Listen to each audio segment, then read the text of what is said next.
What's going on, guys? Welcome back to another exciting episode. Today we're going to be talking about the first ever Japanese glide bait that was ever made. Now, a lot of you guys might be thinking like, isn't that the depth slide swimmer or the Roman made mother or negotiator? Like, surprisingly, it's not actually. The Depths slide swimmer didn't come out until 2005. Now, Depths did have the Silent Killer, which is just the build version of the slide swimmers, but that came out in 2002, but they didn't knock off the bill until 2005 when they made the slide swimmer. Roman Made actually didn't start making baits until 2005, 2006, and then they really started getting traction when Manabu Kurita caught an 18-pounder out of Lake Biwa on the Roman Made Mother, and that was, I believe, in 2008.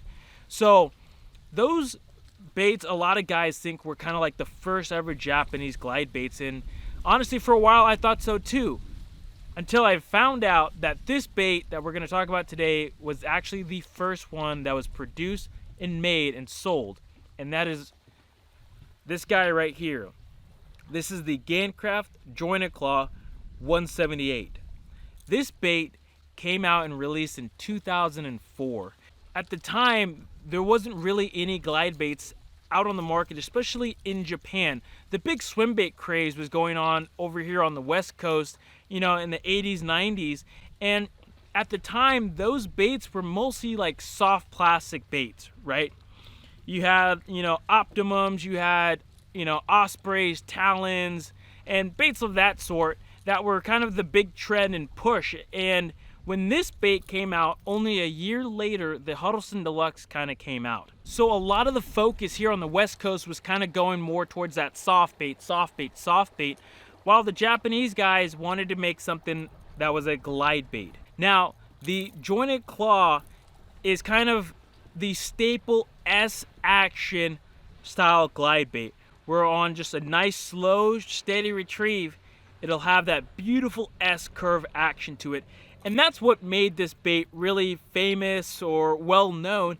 It had this beautiful swim and appeal to it that no other bait at the time was making. And till this day, Gan Craft is still a very, very popular brand in Japan. Every time I go over to Japan, whether I go to one of the events or shows, or I just go into a tackle shop, there is a huge section of Gan Craft somewhere. And normally it's always like jointed claws, whether it's this 178 size or their bigger size, the 230, or some of their newer baits. But in Japan, Gan Craft is a highly respected brand because of how long it's been going. And I think that the Japanese really like the idea that this was like the first ever glide bait. And to this day, Gan Craft still makes a shit ton of 178s. They're making new colors, they're making new baits too, and so Gan Craft is a very respectable brand in Japan. Now, the biggest question is, why did Gan Craft never take off here in the United States? Well, like I said, when the bait came out in 2004, a lot of guys weren't really thinking about glide baits at the time. Obviously, most guys just had the thought of like, if I just throw this Talon or this Osprey or this Optimum, like I can just catch giant bass here on the West Coast without ever having to really think through anything about it. At the time, the soft bait was working, and it was working really, really well. And so nobody really paid attention to a hard bait, glide bait that was coming out of Japan. Like, Japan bass fishing was something, but it wasn't really on the radar at the time. So all eyes were still on the West Coast style of fishing, which was big soft baits.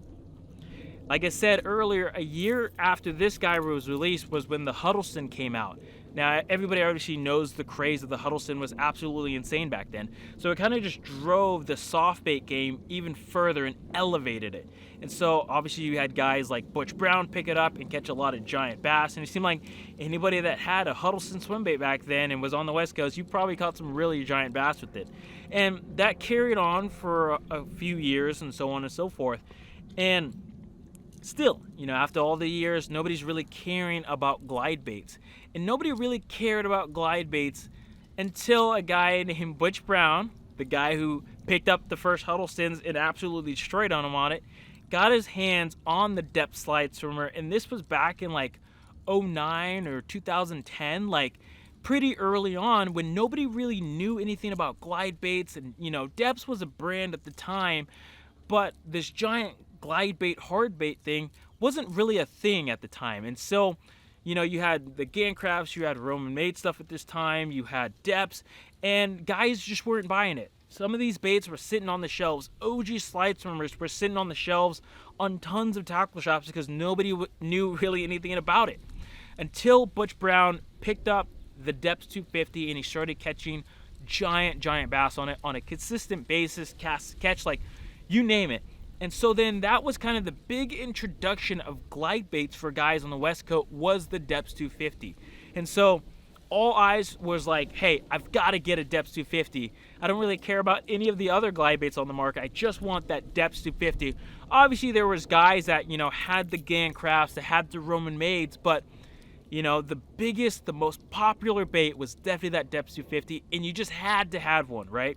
And so, with all the hype on the Depths 250, there was none spared for the Gan Craft. And so, the style that was the slide swimmer was, I still think it's the greatest glide bait ever made. And so it was hard to put down a slide swimmer if you had one, to try something different that had a completely different action to it. The action on this bait, real fast, like I said, it's got a beautiful slow moving glide to it. It's not super wide like a 250.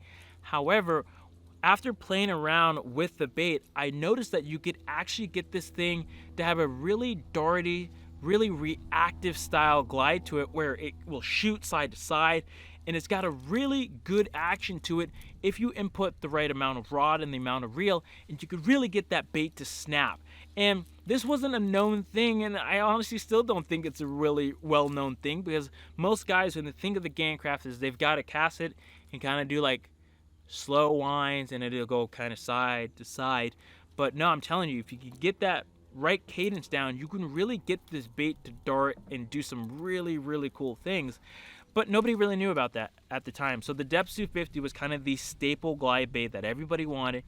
And throughout the years now, back then there was maybe 20 glide baits on the market. Nowadays, there's hundreds of different glide baits on the market. And so it's much harder for a bait like this to ever really gain hype, especially if it didn't gain any in the early days of swim bait fishing. And so, today I just wanted to talk about this bait. I think it's a fantastic bait, but there's certain situations where I throw it more than some of the other baits that I have in my arsenal. And, it's an underrated bait that not a lot of guys are fishing. The guys that are fishing it are trying to keep it under wraps, because it does have a very unique action and profile and swim that might get more bites on certain bodies of water than some other baits. Now, the reason why I even picked up a Gan Craft in the first place was I wanted a lure for a specific body of water out here in Arizona where the fish aren't, super big. They're, anywhere from that 2 pound to, if you catch like a 6 or 7 pounder, it's like a giant bass. But there's a lot of them in that like 2 to 4 pound range. So not big fish. And at first I was throwing, the Depths 250, the Clash 9, 9, 10 plus inch baits. And, I'd get the followers, right? I'd get them to follow it. But I noticed that when they followed it, they never really tried to eat it. It was like a weird, chase down game that they would do, and it always frustrated me with how many followers I'd get on that lake, and I couldn't figure out why. And so after spending so much time on that body of water, I started to just pay attention to how these fish were feeding on the local bait fish, whether it's bigger threadfin or some of the smaller size gizzard shad. And I noticed that if a fish wants to eat a 10 inch, 9, 10, 11 inch gizzard shad, it's got to figure out how to actually eat it. It can't just, T-bone it and it goes down their throats well. No, they've got to figure out like, okay, I've got to, cut it off in some way, shape, or form, pin it to the surface. Like, they've got to do a lot of calculating to try and figure out how they can get that head into their mouths, because that's the only way that you can eat some of these gizzard shad. These gizzard shad are like that tall, and so they can't T-bone it like they can like the smaller threadfin, especially that bigger size gizzards. They just can't do it. And so when I was throwing that bigger size glide bait, I noticed that they had this thing going on in the head of like, I've got to like try and figure out how to eat this head, and I'm working it, and I'd pause it, and they didn't like the pause. They wanted it to be burned like as fast as it possibly could. And so then I'd fish it fast, and then by the time I was fishing it this fast, they hadn't decided when or how they could eat it, and then they'd see the boat and they'd spook. And I was like, man, this keeps happening. This would happen with 2-pounders, this would happen with 6-pounders. And so after a while, I almost started giving up on the lake itself. And then one day I got to watch them eat a 7-inch gizzard shad. And when I watched these fish eat that size gizzard shad, it was a completely different approach. It was chase this thing to the surface and just smash it. If they hit it hard enough, that 7-inch gizzard shad can just fold in their mouths, just go in, and they've got the meal. They don't have to think about headshotting it. And so after seeing that, I was like, okay, I think I just need to downsize my lure, and I think I can start getting just more bites. And so that's when I found the 178 Jointed Claw, and I was like, I found a really nice color. This is my absolute all-time favorite color, Satsuki Ayu. It's basically a kind of translucent Ayu color, green back, fairly translucent, and it's got a little bit of hologram in there. And on this body of water, the water is crystal clear. So I was like, I want something translucent, but I want something a little bit of flash. So, when the bait's going, it gives off a little bit of a flash. So if those fish are sitting in 10, 15, 20 feet of water, they might be able to get a glimpse of that flash, look up, and see that there's a prey item.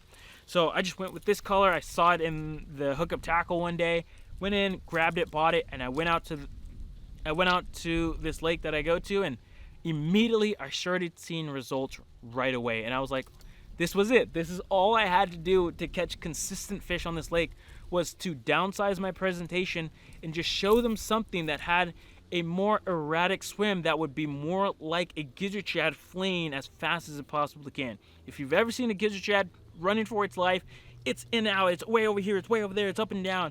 And this bait gives off that same exact action in that profile as well.